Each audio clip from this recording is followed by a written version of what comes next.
अस्सलाम वालेकुम नाज़रीन, मैं हूं नईम खान। अपने डिजिटल प्लेटफॉर्म्स पर आपको खुशामदीद कहता हूं। उम्मीद है कि आप खैरियत से होंगे, अल्लाह आपको खैरियत से ही रखे।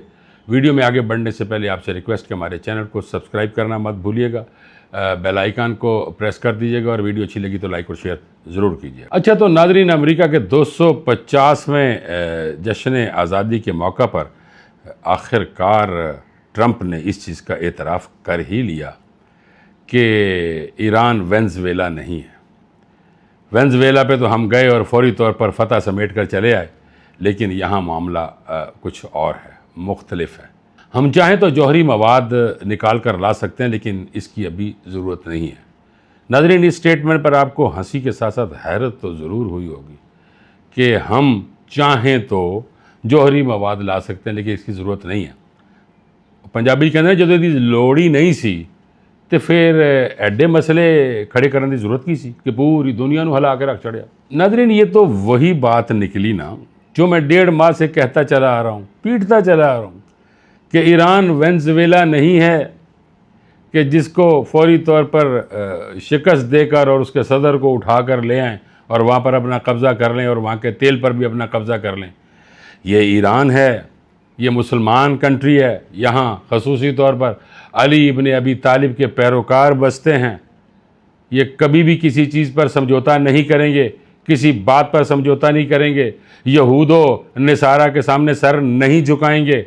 अब तो नाज़रीन सूरत हाल ये हो गई है कि सदर ट्रंप कहते हैं कि मैं मुज्तबा अली खामनाई से मुलाकात को अपने लिए एजाज़ समझूंगा, मैं अपने लिए फ़ख्र समझता हूँ कि मैं उनसे मुलाकात करूँ। इसमें नाज़रीन जो इम्पॉर्टेंट बात है कि ट्रंप जिससे मुलाकात करने के ख्वाहा हैं, एजाज़ समझते हैं, खुशबख्ती समझते हैं, वो मुज्तबा खामनाई तो ये कह चुके हैं कि अमेरिका हमारा दुश्मन है और दुश्मन मैदान में हार चुका और CIA की सारी कार्रवाइयाँ ख़त्म हो चुकी। मुज्तबा अली खामनाई ने यह चीज़ वाज़े कर दी है कि ताकतवर ममालिक ईरान को झुका नहीं सकते और इसराइल के हवाले से ईरान के मौक़िफ़ में कोई तब्दीली नहीं आई। नाज़रीन, यही एक मुसलमान को कहना चाहिए जो कि मुज्तबा अली खामनाई ने कह दिया, चूँकि वो यहूद के सामने और नसारा के सामने अपने आप को झुकाना अपनी तौहीन समझते हैं। वैसे नाज़रीन, अमेरिका की गेम अब ख़त्म होती जा रही है। जो दूसरों को झुकाना चाहते थे आज ख़ुद झुके हुए हैं, जो दूसरों को अपने जाल में फंसाना चाहते थे वो खुद अपने ही जाल में फंस गए हैं। वो कहते हैं ना, अपने ही दाम में सयाद आ गया तो वो आ गए। अब तो अमरीकी अवाम भी शोर मचा रही है नाज़रीन, और वो ये कह रही कि जंग बंद होनी चाहिए, क्योंकि जंग में अमरीकी अवाम का बहुत नुकसान हुआ है। कोई ये कह रहा है कि 750 अरब डॉलर खर्च हो गए और कोई ये कह रहा है 1000 अरब डॉलर ईरान की जंग में झोंक दिए गए। वैसे तो नाज़रीन, मुझे ये लगता है कि किस्मत का पहिया अब घूम चुका है। यहूद और नसारा के साथ साथ अब हनूद का भी बुरा वक्त शुरू हो गया। वो कैसे नाज़रीन? वो ऐसे कि अब रूस और अमेरिका भी इंडिया को आईना दिखा रहे हैं। पहले तो ट्रंप ने अपनी तोपों का रुख इंडिया की जानिब किया और ये कहा कि इंडिया ने अमेरिका से बहुत फ़वाइद हासिल किए हैं। शायद इसलिए भी वो फ़वाइद हासिल किए हैं, ये ट्रंप कह रहे हैं कि उस वक्त बेवकूफ़ लोग बैठे होते थे और वो जो पॉलिसी साज थे, यानी जिन्होंने पॉलिसियाँ बनाई, वो बेवकूफ़ थे जिन्होंने इंडिया को फ़ायदा दिया। लेकिन नाज़रीन, बात यहाँ पर ख़त्म नहीं होती। पुतिन ने भी ये कह दिया कि पाकिस्तान चीन के ज़ेरे असर नहीं है। पाकिस्तान एक इंडिपेंडेंट कंट्री है, वो ख़ुद अपने फ़ैसले करता है, उसके दूसरे ममालिक के साथ बहुत अच्छे ताल्लुकात हैं और वो जब चाहता है, जैसा चाहता है, अपना फ़ैसला ख़ुद करता है। नाज़रीन, हुआ कुछ यूँ कि सेंट पीटर्सबर्ग इकनॉमिक फोरम के दौरान गुफ्तगू करते हुए पुतिन ने कहा कि रूस और चीन के दरमियान दिफाई और फ़ौजी ताउन तवील अरसे से जारी है और मुस्तकबिल में भी बरकरार रहेगा। ईरान से मुतल्लिक सवाल पर रूसी सदर का कहना था कि मास्को और तेहरान के दरमियान एतमाद पर मबनी ताल्लुकात मौजूद हैं और रूस मौजूदा बहरान के हल में मुआविन किरदार अदा कर सकता है। अब भी वो ये बात कर ही रहे थे कि गोदी मीडिया जो हर वक्त सनसनी फैलाने के चक्कर में रहता है, उसके एक सहाफ़ी ने ये सवाल किया सदर पुतिन से कि क्या पाकिस्तान चाइना के ज़ेर असर है और उसी को मद्देनज़र रखते हुए फैसले कर रहा है। जिसका जवाब देते हुए गोदी मीडिया के सहाफ़ी को ये कहा कि पाकिस्तान एक इंडिपेंडेंट कंट्री है, जैसा कि नाज़रीन मैं पहले आपको बता चुका हूं। ट्विटर ने सहाफ़ी की मंजी ठोकते हुए ये कहा कि आप लोगों को वहम हो चुका है, वहम लग गया हुआ है पाकिस्तान के बारे में कि पाकिस्तान को चलाने वाला चीन है, जबकि पाकिस्तान एक वाकई खुद मुख्तार मुल्क है और वो अपने फैसले खुद करता है, वो किसी चीन के ज़ेर असर नहीं है और वो अपनी मुनफरिद सफारतकारी से पूरी दुनिया को चला रहा है। रूस से मुझे याद आया नाज़रीन कि रूस ने अब ईरान के साथ एक जौहरी माहिदा किया जो 25 अरब डॉलर का है। इस माहिदे का मकसद ईरान के एटमी ढांचे को वसअत देना है। इस माहिदे के ज़रिए दोनों ममालिक में स्ट्रेटेजिक ताल्लुकात बहुत बेहतर हो जाएंगे। नाज़रीन, ये तो थी एक ख़बर। अब मैं बताता हूँ कि असल में है क्या। इस अमेरिका और ईरान जंग में जो एटमी जो प्लांट थे तबाह हो गए थे। उन प्लांट्स को रशिया ने ईरान के साथ मिलकर दोबारा फ़ाल कर दिया है और उसको, और ख़ास तौर पर नाज़रीन, बोशहर का जो एटमी प्लांट था अब वो मुकम्मल तौर पर फ़ाल हो चुका है और वो एक्टिव हो गया और काम कर रहा है। नाज़रीन, ईरान अपना सब कुछ गंवा कर भी टस से मस नहीं हुआ।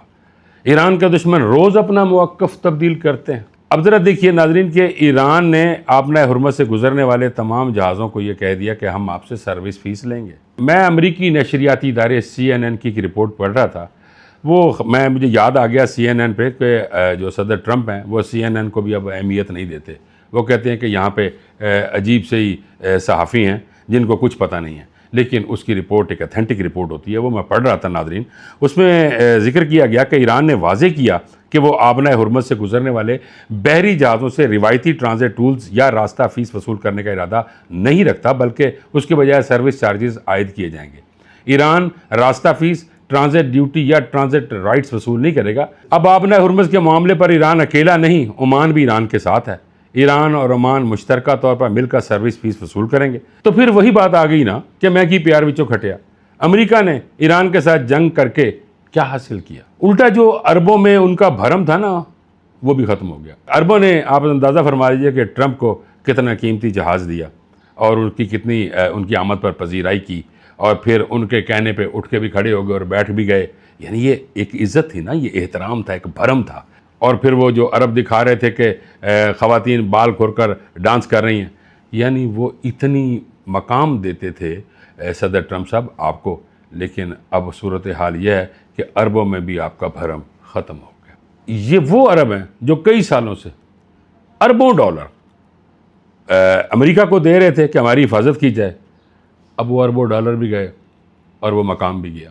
हालात तो नाज़रीन इस नहज तक पहुँच चुके हैं कि ईरान के साथ ओमान के ताल्लुकात सदर ट्रंप को इस हद तक चुभ रहे हैं कि वो ये कह रहे हैं कि भाई ईरान के साथ ताल्लुकात ख़त्म कर दीजिए। लेकिन ओमान हैरान तो हो रहा है ना ये बात सुनकर, लेकिन परेशान नहीं हो रहा, क्योंकि उसने कहा कि मैं डटा हुआ हूँ और मैं अपनी खुद मुख्तारी पर कोई भी आँच नहीं आने दूंगा और जो ओमान चाहेगा, जिससे ताल्लुक़ रखना चाहेगा, रखेगा। अब तो नाज़रीन अमेरिका की नाकाबंदियाँ भी बस उसी की नाकाबंदियाँ रह गई हैं, क्योंकि अब जब मैं वीडियो रिकॉर्ड कर रहा हूँ अब तक ईरान के 4 जहाज़, तेल बरदार जहाज़, उन्हीं नाकाबंदियों के सामने से गुजर गए हैं। लेकिन नाकाबंदी वालों ने मुंह मोड़ लिया और कहा कि लंग जो सोनिया साड़ी खैर है।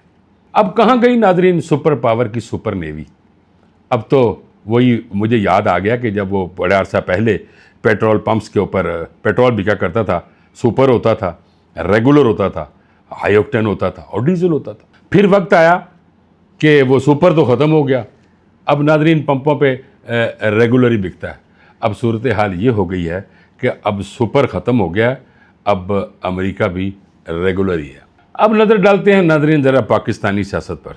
तहरीक इंसाफ फिर वही करने जा रही है जो उसने पहले किया था। यानी इमरान खान साहब को ये कहा गया था कि आप असम्बलियों को मत तहलील करें, लेकिन उन्होंने कहा कि नहीं, मैं तहलील करूँगा। बड़े बड़े जय्यद सियासतदानों ने, जुगादरीज़ ने यह कहा कि आप असम्बलियाँ तहलील ना करें, इससे बड़ी परेशानी हो जाएगी। लेकिन इमरान खान साहब ने उस वक्त ये कहा कि नहीं, मैं इसको तोड़ूंगा। जुगादरियों ने तो ये भी कह दिया कि आपके पास अपनी पावर है, 2 बड़े सूबे आपके पास हैं, आपको और क्या चाहिए, और आप उसको तहलील कर रहे हैं। कहा नहीं, मैं तहलील करूँगा। और अब फिर वही हो रहा है नाज़रीन कि अब वो असम्बलियों से इस्तीफ़े दे रहे हैं। आपको याद होगा नाज़रीन कि आपको याद होगा नाजरीन कि जब इमरान खान साहब ने उस वक्त असम्बलियाँ तहलील की तो इमरान खान साहब खुद और उनके रफ़क़ाए कार जब भी बाहर निकलते थे तो पुलिस उनको रोक लेती थी, और फिर जो चलाने वाले थे निज़ाम, उन्होंने ये कहा कि भी ये हुण जेड़े निकलन ना इन्होंने डंडा सोटा फिरो। तो वही हुआ नाजरीन कि पावर चली गई। लेकिन वो कहते हैं ना, अक्ल का इस्तेमाल बर वक्त हो जाए तो बेहतर है। इसीलिए तो लोग अपने पास, वो कहते हैं ना, एडवाइज़र रखा करते थे। पुराने बादशाह एडवाइज़र रखते थे, और अब उस वक़्त जब एडवाइज़र्स ने यह कहा कि आप असम्बलियाँ तहलील ना करें तो उन्होंने तहलील की और हालात आज वाली नहज तक पहुँच गए। अब फिर वही ये किया जा रहा है कि असम्बलियों से इस्तीफ़े दिए जा रहे हैं, और अगर असम्बलियों से इस्तीफ़े दे देते हैं तो क्या नाज़रीन पावर में रहेंगे ये लोग, जो ये उठा के हर रोज़ क्रेन ले आते हैं, पब्लिक को ले आते हैं, और अपनी पावर का इस्तेमाल करते हुए जो केपी हाउस है वहाँ चले जाते हैं।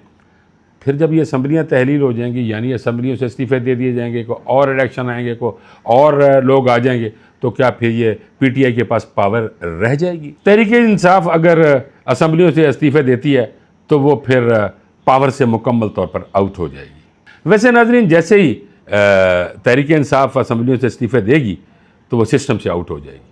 तो फिर क्या होगा? वो मुझे पंजाबी की एक मिसाल याद आ रही है कि नानी ने खसम कीता बुरा कीता और करके छड़ दिता होर बुरा कीता। या तो नाज़रीन पीटीआई इलेक्शन का हिस्सा ही ना बनती, और अगर हिस्सा बन गई थी तो फिर अब छोड़ रही है। वो पंजाबी की मिसाल जो आपको बताई है वो सादिक आती है इस पर। नाज़रीन, अब तक के लिए इतना ही। आपसे मुलाकात होगी अगली वीडियो में। मुझे इजाज़त दीजिए। अल्लाह निगहबान।